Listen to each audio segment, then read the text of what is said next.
মাত্র এক মাস আগে তেহরান আনুষ্ঠানিকভাবে একটি নতুন ক্ষেপণাস্ত্র প্রকাশ করে। ১৩ জুন শুক্রবার গভীর রাতে সেই ক্ষেপণাস্ত্র দিয়েই ইরান ইসরায়েলের বাণিজ্যিক রাজধানী তেল আবিবে সফল হামলা চালিয়েছে বলে মনে করা হচ্ছে। এতে ইসরায়েলের প্রতিরক্ষা ব্যবস্থার কার্যকারিতা নিয়ে উদ্বেগ বেড়েছে।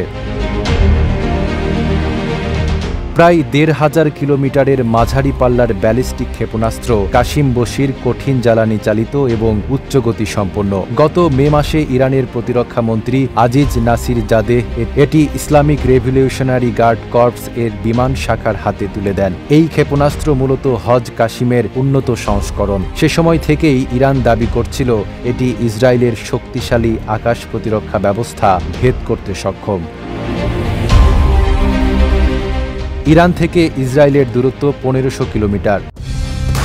কালার এক্সপার্ট, জর্জ স্যাপ এবং মাইল্ড অন হ্যান্ডস টেকনোলজি সমৃদ্ধ অরিক্স ক্রিস্টাল ওয়াশ আপনার লন্ড্রি এক্সপার্ট। ইসরায়েলের আকাশ প্রতিরক্ষা কাঠামো অনেক স্তরে বিভক্ত।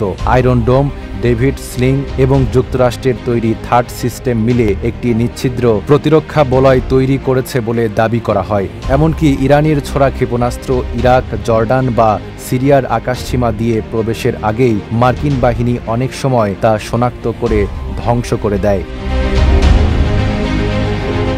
তবে শুক্রবার গভীর রাতে সেই সব প্রতিরক্ষা বেষ্টনী ভেদ করে কাশিম বশির সরাসরি তেল আবিবে আঘাত হানে। উপসাগরীয় অঞ্চলে মোতায়েন মার্কিন বাহিনী এবং ইসরায়েলে নিজস্ব আকাশ প্রতিরক্ষা ব্যবস্থাকে ফাঁকি দিয়ে এই ক্ষেপণাস্ত্র নিক্ষেপ করতে পারাকে তেহরানের চমকপ্রদ সাফল্য হিসেবে দেখছেন সামরিক পর্যবেক্ষকরা।